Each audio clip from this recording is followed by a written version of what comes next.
The following podcast contains spoilers and some pretty naughty words. Fuck cunt. We watched a thing. We watched a thing. Hello everybody and welcome back to We Watched a Thing. You got Billy, you got Dave, and we are here with you once again. How you doing, mate? I'm good. How are you? Mate, I'm great. We finally got to a movie that you have been for the past 3 months at the end of every episode saying, is the creator next week? So let's get straight into it then. The Creator is a 2023 American science fiction film produced and directed by Gareth Edwards, who co-wrote the screenplay with Chris Weitz. It stars John David Washington, Gemma Chan, Ken Watanabe, Sturgill Simpson, Alison Janney, and Madeleine Univoyles in her film debut. And what is it about, Dave? I was going to say, don't leave out Madeleine. We're set a little ways in the future. I think we get the date as 2070 something around Glad you there. paid attention. It's a ways in the future. Mankind has created AI. Seemingly that AI has worked fine for a while, but then decided to drop a nuke on LA and fucking destroy about a million people. At which point the Americans decide they don't like the AI very much and set about trying to destroy it. Meanwhile, on the other side of the world, Southeast Asia is coexisting very nicely with the AI, and that's obviously a source of contention. Humans hear that the AI overlord has created an ultimate weapon that will win the war that America sees as waging, and our protagonist, who is also our protagonist in Tenet, is another protagonist, is dispatched to find and kill this weapon. And we also discover through various flashbacks that he previously had been embedded as a undercover agent with these sort of pro-AI rebellion of sorts, and had married and had a child with what is seemingly was one of a senior person within the rebellion anyway. Is how it's framed at the outset. All right, let me ask you this. You've been waiting for this movie for months, it would seem. Yep. Did this movie meet your expectations? Were you a fan? How did you find it? Definitely a fan. I think it kind of was what I was expecting. It's really well made. I mean, it looks phenomenal. Obviously, our boy Greg Fraser in there, fucking kicking goals again. Gareth Edwards just continuing to not really put a foot wrong with the films that he's making.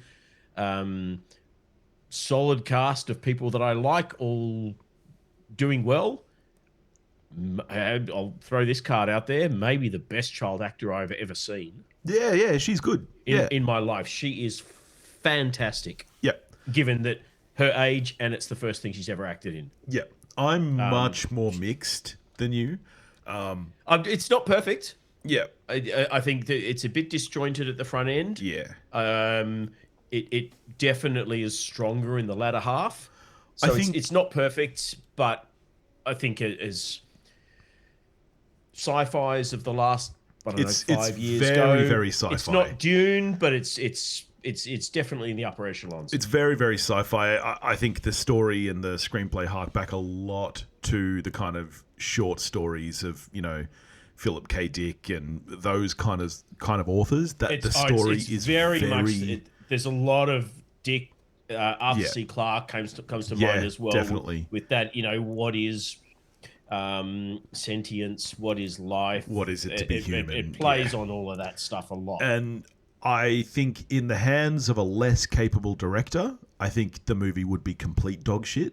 I think what saves this movie is that Gareth Edwards is a very, very strong director, and the look of the film is fantastic. This has some of the best Production CG. Design is amazing. Yes, this has some of the best CG that I've seen in a film in the last 5 years, and only on an 80 mil budget. Like this goes to show that you don't need to be spending 200 mil on these Marvel films that still look like shit. if you're taking care. And that's why I find this movie really bizarre. Because there's see subtlety. Well, yeah, but this is what I find so bizarre about it. You can see the love and care and attention to detail that Gareth Edwards has put into the direction of this film. And I do not think you get any of those things from the screenplay. I think it's a really weak screenplay. I think the biggest irony there's is... nothing original about this story at all. No, the biggest irony is that this screenplay reads like something ChatGPT would write. If you were to type in, write me a sci-fi story involving AI, this is it. Like, the plot, the dialogue, it's just not good in any way. And the movie it wants to be Blade Runner 2049, but it's not. And, that was a movie with great direction from Denis Villeneuve and a great screenplay.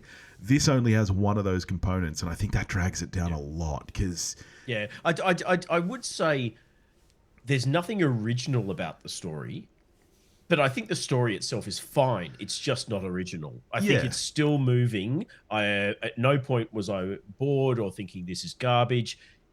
There was just nothing new in it.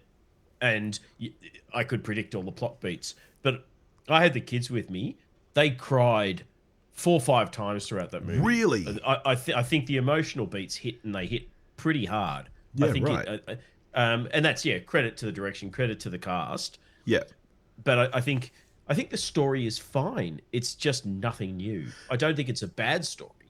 Yeah, you've mentioned the cast several times. Where were you on John David Washington? I'm a big fan of him. I think that, particularly I look at films like Black Klansman, where I think he's phenomenal in that film. I think he's very good in that. I think in this film he's closer to his performance in Tenet, where again I'm not blaming him. I'm not getting... I think the ending, and I think what the last third, I think, where... it may be a deliberate choice on his part, because he's supposed to think of Alfie as a thing initially, so it's possible that he's deliberately not showing any emotion. But I didn't really get a whole lot of emotion with him and Gemma Chan, and if you can't show emotion with Gemma Chan, you're a fucking robot. But I think the last third, I think I got a lot more from him, but I'm with you. I mean, it was the one thing I was most nervous about with this after Tenet, is that we were going to have a fairly kind of wooden central protagonist. Yeah. And to a point we did. It makes me sad. It's certainly better than Tenet. But... I don't think it's his fault, because I've seen him do good work. But I think it's a shame now that this is the second in a row in this kind of genre. Though, I mean, it's a few years since Klansman, but I remember the film being very good, and I remember the performance being very good. But the type of film it is, I don't remember much in the way of emotion from him. Okay. It's kind of a satirical comedy. It is, and it's. I mean, it is years since I've seen it. Some very strong dramatic beats specifics. in it, though. Yeah. Yeah, maybe I need to see it again. I'm mainly basing things on Tenet, and I don't recall seeing him in anything else. No, same. I don't think. No. So hopefully he'll give us more in other things. But he was... I don't want to say the weakest thing, because I don't think it's a bad... I think he's good in it. But... I still think the weakest thing is the screenplay, and I think that's what brings him down. I meant within the cast. I mean, you've got Alison Janney being fucking amazing. She's fantastic, and she surprised me. I had no idea she was in this. Out of character. I mean, this is not the sort of... I did have to go, it is Alison. I'm sure it's Alison. That's Janney. CJ from The West Wing. Yeah, I had no idea she was in this. So you go to West Wing, I go to... Is it Easy A or is it Mean Girls? It's Easy A, isn't it? Yeah. She's got like cat. No, 10 Things. 10? Is she in 10 Things? Where she's writing erotic fiction as the guidance counselor and going, right, I got to rewatch 10 Things. Turgid. Throbbing member. Oh, cat. No, she's fabulous. Yeah. Ken Watanabe, always great. Doesn't matter if he's got a CGI hole through his head. He's fabulous. but I mean, the star of this film is the direction and It is the direction and the effects, that, like you said, the production design. I think this is one of those cases where I wish that Gareth Edwards had handed this over to a stronger writer. You know, I just think that not everyone. Chris Weitz is a great writer. Yeah, right. I don't know. There's the screenplay is not strong, and it's not, like you said, it's not original. That's not the biggest flaw for me. I get that. Like I said, it's very sci-fi. It harks back to a lot of those classic stories. It is. The pacing's no good. The dialogue is no good. There's almost zero chemistry between any of the characters, and I don't blame the actors necessarily for that, because they are strong actors. I think it's the dialogue, and it does make me sad, because I think, similar to like Lucas, for example, Lucas, when you look at the original Star Wars films, he very clearly had some good concepts and some good ideas. Well, that's just Lucas, isn't it? He's a big picture guy. He can't write dialogue. That's right. Yeah, and I fear that Gareth Edwards may be heading down a similar path, and I hope that he at some point does what Lucas does with people like, you know, Lawrence Kasdan. There are some really, really nicely written character moments in this film. I agree with you that overall the writing is the weakest part, but there are some lovely moments. The moment where robot girlfriend of Joshua. Oh yeah, right. Who dies? Yep. Yeah. The moment, and I think I'm pretty sure it was in the trailer, where she says to Alfie, "What would you like? I'll get you anything you want." And she says, "I want robots to live free." She says, "I don't think that's in the fridge. How about some ice cream?" And see, she I just smiles. found that so Don't tell poorly me written. That was not a well-written moment. You're worse than Priscilla. It was beautiful. That was not a well-written moment. That was lovely. No, it was a great. There was a beautifully written scene, and it was fantastic. No, that was one of the moments that stood out to me as very, very overwritten. And like I said, I feel like this screenplay could have been written by ChatGPT, which is the great irony of a film like this.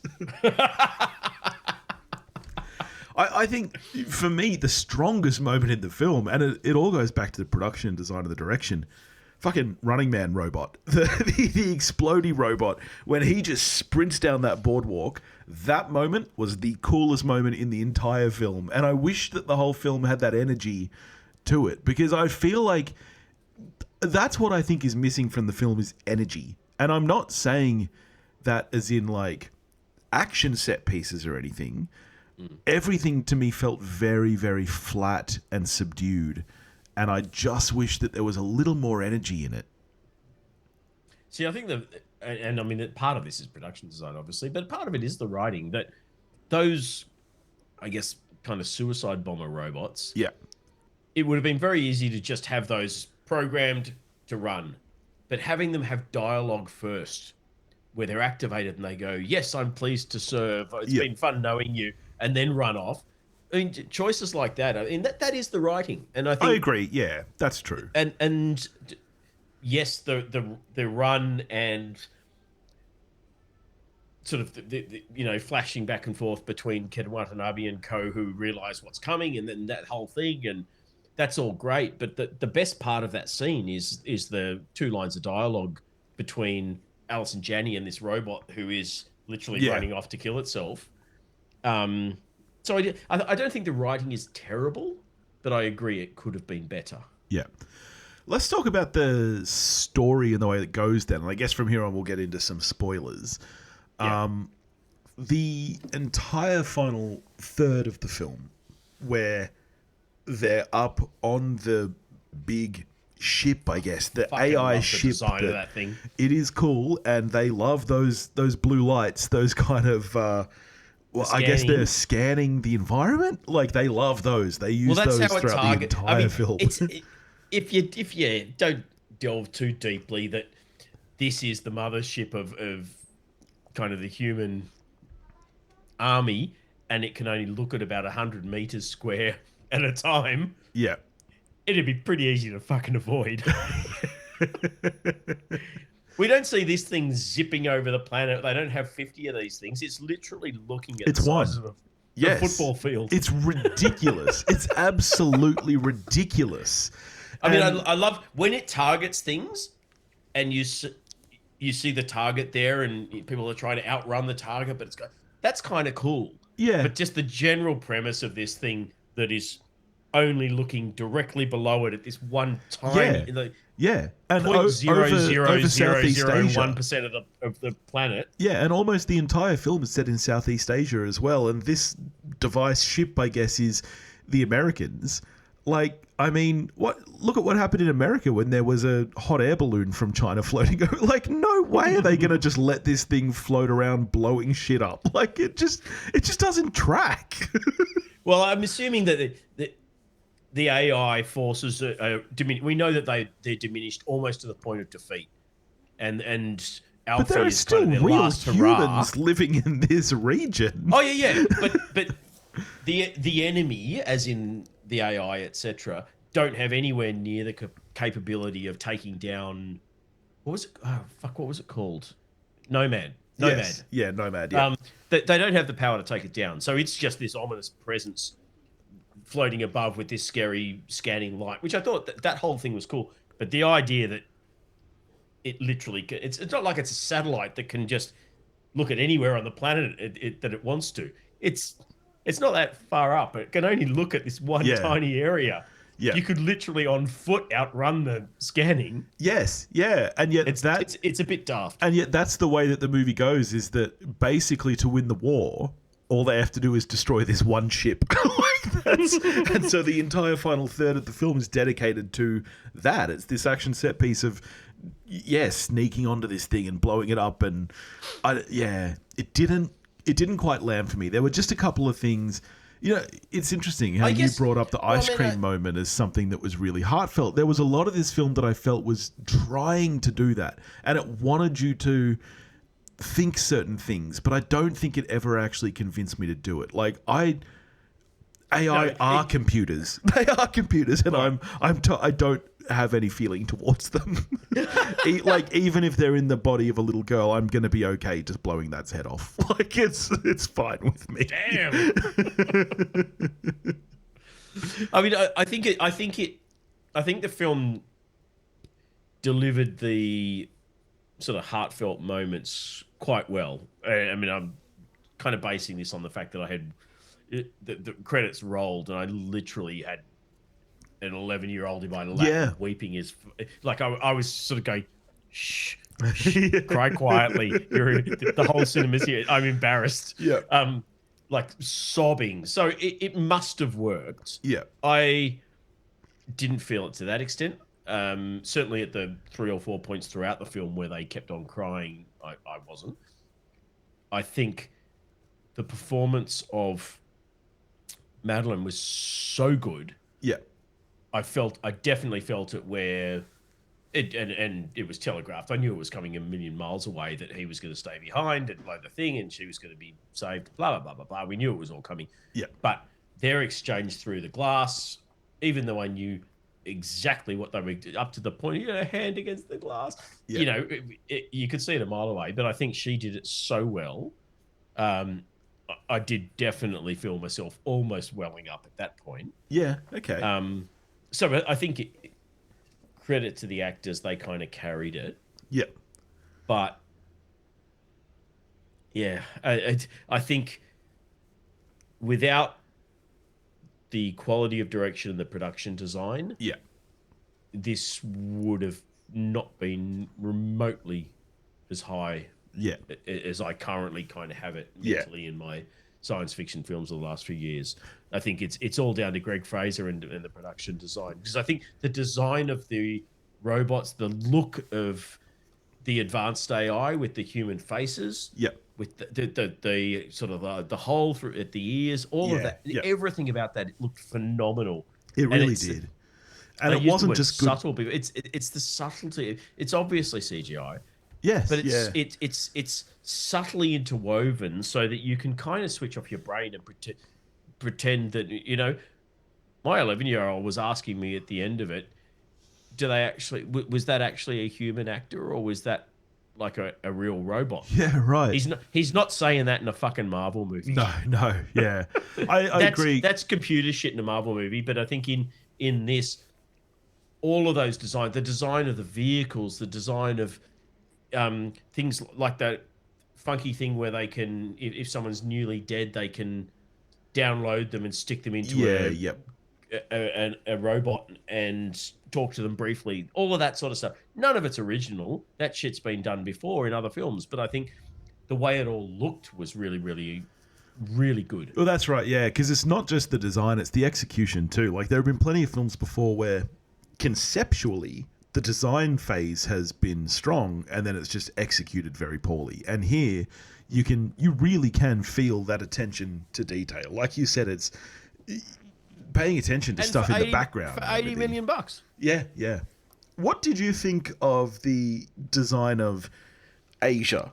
That just kind of non-determinate, like this isn't a country, this isn't any country, this is just Asia. This brings us to the probably the most interesting things societally about this film. It is getting fucking smashed by kind of right-wing American people on IMDb. Like one-star reviews and that sort of thing going, oh, I'm so sick of this vile anti-Americanism with Asian invested film. Oh, it's really toxic shit. All because there's a depiction of probably exactly what would happen in the real world. Well, yeah. America would go, we don't like what's happening over in Asia. Let's do something about it. That's never happened before. It's basically Team America without the puppets. Yeah. I don't think it's accidental that we get shots of what look like Vietnamese rice paddy fields. Yeah, well, that's what I find interesting, and yet all of the text is in Japanese. Yeah, I mean, I'm sure there are funding things in there about where the money came from China or Japan or whatever that dictates some of the flow. That's just the reality of world cinema now. But I think this film would have had a very different tone had it been made by... Because what's Gareth? He's Welsh? Yeah, yep. I think. If it had been made by, just some run-of-the-mill American Spielberg or whatever. Yeah. Because it does paint America in not a particularly good light. Well, like you say, I think it paints them in a fairly accurate light. I didn't say it's not realistic. I'm aware that we have listeners from all over the globe and we're an all-encompassing podcast. But yeah, I don't think this film would have taken kind of the tone that it adopts pretty much throughout had it been made by an American director. And I think it's the better for it. Yep. All right, so all in all, how are you scoring The Creator? Look, I'm an 8. An 8? I really enjoyed it. It looks phenomenal. I think the acting is amazing. I mean, Madeline Univoyles, or however you pronounce her name, was just a revelation. I think she is amazing as Alfie. And I've read that she's her entire life, all she's wanted to do is to be an actress. So keep your eye out. She's obviously going to do more stuff. Yeah, right. Yeah. And I think she's got a huge future ahead of her. But yeah, the weakest point, as we both agree, is the script. Yeah. But I wasn't as harsh on it as you. Yeah, that's fair. Yeah. I don't think it's bad. I just think it's unoriginal. And if that's the only criticism that I can really levy at this film is that the story's a bit unoriginal, it's a good fucking movie. I've landed on a 6 in the end. And I know that sounds harsh. The thing about it is that there are... It's harsh when you go fucking Fast 10 about a 9.5 or some shit. There are moments in this film that make me want to elevate it to, say, a 7 or even, an 8. But I think there are equal amount of moments that really just pull me down. And I think a rewatch will actually bring me up. I think that on a rewatch I would land on a 7. But on my initial viewing of the film, I'm just landing on a 6. That's just where I am. And I'd still recommend it, but I would only recommend it to sci-fi fans. This is not a blockbuster film. This is not, like, it might be marketed that way, but it's not. I think this is a film, if you like, say, Minority Report, if you like... Or AI. I think films like the that. The emotional beats follow something like AI quite strongly. It's a different story, but it's that same what is it, or even what after is it to Yang. be- yeah. What is it? What is humanity and, Yeah. and that sort of thing. So I would recommend it if you're into this genre of film.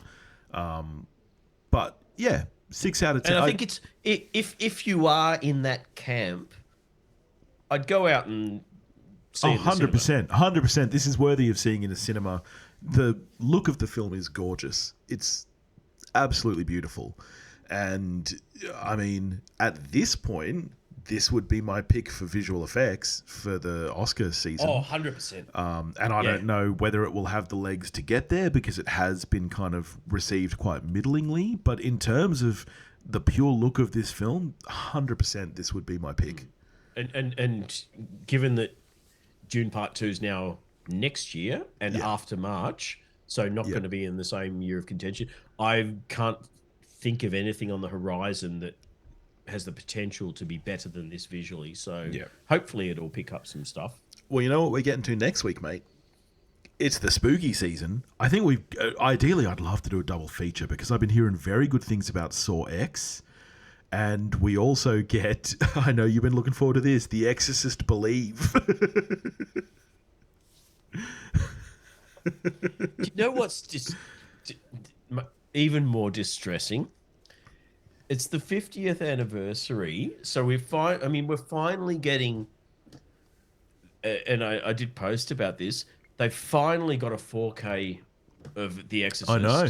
Our local cinema is showing it on versions. Halloween night. Oh, no. Yes. Oh, I'm gonna have to check around and see if it's anywhere up here doing it. Yes, I'm going. I believe you have a Dendy in maybe Newtown. They're probably doing fucking it. miles away. Yeah, because here, they're doing a Halloween takeover. Only classic horror movies on Halloween night. They're showing the 4K of The Exorcist. What else are they showing? House. Some really great films. I'm going to try get to at least a few of them. Yeah. I'd have to look it up. But yeah, no, I'm waiting on my Exorcist and Exorcist 3, not 2, 4Ks to arrive. And yeah, I'm gonna have to check and see if it's on a big screen near me. That would be good. Yeah. Before fucking David Gordon Green comes and shits all over the franchise and taints it forever. All right. Well, that's what we'll be checking out next week. That and hopefully Saw X. Are you keen for Saw X? I'm not, but only because I bowed out of the franchise after like number 2 or something. But I'm going to try and binge through them all and then watch Saw X. Because how many other? Well, presumably I've got about 8 to see. Yeah. X is 10. Yeah. Okay. Yeah. All right, well, that's what we're getting to next week. I'm pretty excited for both of those. In the meantime, if you want to get in touch with us, you can do that at wewatchedathing.com or wewatchedathing@gmail.com. You can find us on Facebook, Instagram, and X, all under the handle at wewatchedathing. Getcha. If you want to help support the show, you can do that at patreon.com/wewatchedathing. We're going to go record a bonus ep right now on another album. Sure are. And we'll catch you next week. See ya.